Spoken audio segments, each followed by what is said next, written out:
এতটাই গরম না, আর ভালো লাগে না বন্ধুরা। গরমের জন্য জীবন কি বলবো, দুর্বিষহ হয়ে গেল এই গরমের অত্যাচারে। মায়ের জানো দুটো হাত দিয়ে পুরো বড় বড় লাল লাল গোটা বেরিয়ে গেছে এই গরমে। আর এবার তো কত বছরের রেকর্ড ব্রেক, এত গরম তো জীবনেও পড়েনি। এখানে দেখো আমি যখন 8 থেকে 9-এ উঠি তখন আমরা কৃষ্ণনগরে এসেছিলাম, বাবা যেহেতু ট্রান্সফারের চাকরি ছিল। কিন্তু তখনও আমরা তো ছোট থেকে স্কুলে গেছি করেছি, এতটা তো গরম হয়নি গো কোনোদিনও। আর এখন যেন পাগল পাগল লাগে। আর এখন তো দেখি প্রত্যেকেরই ঘরে ঘরে এসি, যাদের এসি আছে তাদের তো আরাম, কিন্তু আমার মায়ের খুব কষ্ট হয়। আমাদের তো অভ্যাস হয়ে গেছে, চলে যায়, কিন্তু মায়ের কি বলতো, মা একদমই মানে কষ্ট পায়। আরে ভরেছি, কিন্তু কি বলতো আন্দাজটা তো বুঝিনি। হ্যাঁ, আর একটু কম হয়ে গেছে বেশ। মানে মনে হয় কি, আমার কি মনে হয় জানো তো, সকাল থেকে মনে হয় কখন সন্ধে হবে। আর এই সূর্যের যে প্রখর মানে তাপদাহটা, সেটার জন্য মনে হয় যখন অন্ধকার হবে এই তাপদাহটা তো থাকবে না, একটু হাওয়া হালকা হাওয়া তো এখন ওঠেই না, কিন্তু তাও হালকা হাওয়া হলে তাও একটু আরাম হয়, তাও একটুখানি। আর স্নান তো করতেই হয় বারবার। আর আমার জানো তো গরমে কোনোদিনও ঘামাচি হয় না, র্যাশ বেরোয় না।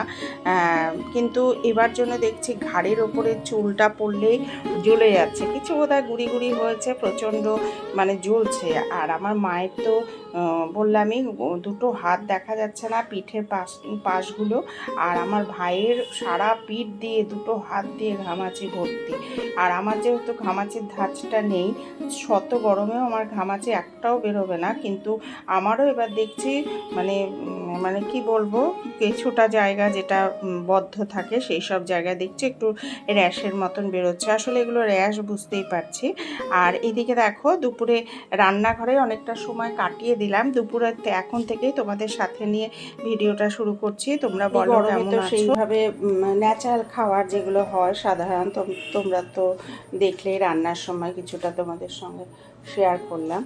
আর বন্ধুরা, মানুষের সবারই একটা স্বপ্নের বাড়ি করতে ইচ্ছে করে, তাই না বলো? ইট কাঠ আর পাথরে তো বাড়ি হয় ঠিকই, কিন্তু সেই বাড়িতে তো মানুষ বাস করে। স্বপ্ন দেখতে দেখতে মরেও যায়, তাই না? পয়সা থাকলেই সুন্দর বাড়ি বানানো যায়, কিন্তু মানুষগুলোকেও মনের মতন হতে হয়। আসল জীবন সঙ্গী যে সাথে থাকবে তাকে মনের মতন হতে হয়, তাই না? দুপুরে তো আমাদের খাওয়া স্টার্ট হয়ে যাবেই, কেননা 2টো বেজে গেছে। আর ভাতটা হয়ে ফ্যান ঝরানো হলো, সঙ্গে সঙ্গে আর ভাত করা হয়নি, প্রায় 15-20 মিনিট পরে এসেছি, মনে হচ্ছে সঙ্গে সঙ্গেই করেছি। আর আসলে আজকে এই রান্নার পর থেকে এই স্নানের পর থেকে কি করলাম সেই নিয়েই ভিডিওটা মেনলি তোমাদের দেখালাম। আর এই গরমে বুঝতেই পারছো সেইভাবে ভিডিও তৈরিও করতে পারছি না। আর এই গরমটা অনেকবারই উচ্চারণ করে ফেললাম, তোমরা ক্ষমা করে দেবে জানি। আর বন্ধুরা, আমাকে যারা নতুন সাবস্ক্রাইব করেছো তাদের আমি কী বলে কৃতজ্ঞতা জানাবো জানি না। আর অলরেডি যারা আমার পাশে আছো, আমার পরিবারের একজন হয়ে গেছো, তাদেরও অনেক মানে ধন্যবাদ। সকলে আমার পাশে আছো, সবাইকে একসাথে আমার অনেক ভালোবাসা। আর এইদিকে যারা এখন আমার পরিবারে আসেনি তাদের কাছে আমার রিকোয়েস্ট থাকলো, আমার পরিবারে এসো, আমার পাশে দাঁড়াও, একটুখানি আমাকে হেল্প করো একটা সাবস্ক্রাইব করে, আর সাথে একটা লাইক করতে ভুলবে না। আর একটুখানি কমেন্টস করবে, যেমনি করছো কমেন্টস করলে বেশ ভালো লাগে। আর আমার মা তো বলেইছি, মা কী বলো তো, মায়ের তো অ্যাকচুয়ালি বেড রেস্টের দরকার। বেড রেস্ট দরকার মানে মা একটু হাঁটাচলা করলে মায়ের ভালো, একটু হাঁটাচলাই করতে পারে মা, কেননা মার যা এত বড় অসুখ থেকে উঠলো তো। আর এদিকে দেখো আমরা বিকেলবেলায় কিন্তু খাওয়ার পরে অনেকটা টাইম কাটিয়েছি, ঘুম আসলো না এই গরমে, ঘুমটা একেবারেই কমে গেছে। ছটফট করে দিনটা মানে ঘুমটা সময়টা কাটানো। তারপরে 6টা এখন বাজে, আমরা ছাদে এসেছি, মা মেয়ে একটু বাড়িতে। মা বোধহয় এক যুগ পর ছাদে উঠলো। মায়ের আসলে আমাকে দেখে সাহস পেয়েছে ছাদে উঠতে। আর দেখো আমগুলো কি সুন্দর ঝুলছে। আম্রপালি এত তাড়াতাড়ি পাকে না, কিন্তু রোদের তাপে এবার কালার হচ্ছে। আর অদ্ভুতভাবে অর্ধেক হয়তো পাকছে, অর্ধেক পাকছে না, বেশিরভাগই ভেতরে পোকা পচে গেছে। এমনি অদ্ভুতভাবে আমগুলো এবার হয়েছে। আসলে মানুষের চোখে তো অনেক স্বপ্ন থাকে, সেই স্বপ্নগুলো যদি ভেঙে যায় আম গাছ তখন বাঁচার ইচ্ছেটাও চলে যায়। আগে তো আসতো, মা তো রোজই প্রায় শীতের সময় তো ছাদেই থাকে।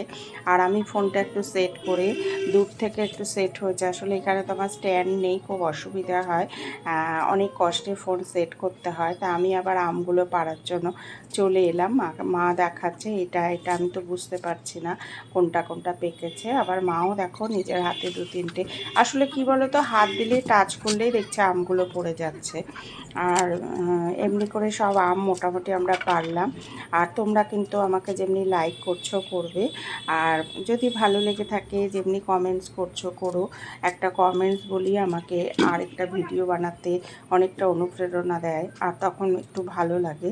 আর জানো তো বন্ধুরা, নিচে প্রচুর আম পড়েছে, বলছে তো টাচ লাগলেই পড়ে যাচ্ছে। আর রাস্তার উপরে পড়েছে, দেখি ড্রেনে পড়লে নিই না, কিন্তু রাস্তার ওপরেগুলো নিয়ে নিই। কিন্তু পরবর্তী সময় গিয়ে দেখি ড্রেনেরগুলো কেউ তুলে নিয়ে চলে যায়। আসলে অনেক লোক যায়, তারাই হয়তো নিয়ে নেয়, সেটা কোনো ব্যাপার না। কিসের জল ওটা জানি না, কিন্তু নোংরা তো জল বটে, আমরা ওই জন্য আর নিই না। আর এইদিকে দেখো আমি ফোনটা নিচের ওপরে রেখে নিচে চলে গেছিলাম আমগুলো তুলতে। তাই মাকে বললাম তুমি আমগুলো নিয়ে এসো, এই আমগুলো নিয়ে এসো না, সাথে ফোনটা নিয়ে এসো, আমগুলো আমি নিয়ে আসবো। আর এইদিকে দেখো আমার মা টুকটুক করে নিচে যাওয়ার জন্য হয়তো রেডি হচ্ছে। আর গুড ইভিনিং বন্ধুরা, সন্ধে হয়ে গেছে। আমি চলেছি একটু দোকানে টুকটাক জিনিস, মুদিখানার জিনিস এইসব আনতে। মায়ের ওষুধ, মেনলি মায়ের ওষুধ। মা মেডিসিন ছাড়া একদম থাকতে পারে না, মায়ের শরীর খুব খারাপ করে মেডিসিন ছাড়া। আর এইদিকে বন্ধুরা, আজকে আর ভিডিওটা বাড়াবো না, তোমরা কিন্তু পুরো ভিডিওটা দেখবে। একটা লাইক যেমনি করবে, সাথে সাবস্ক্রাইব করে দিও নতুন বন্ধু হলে। আর অবশ্যই কমেন্টস করো। তোমরা ভালো থাকবে, সুস্থ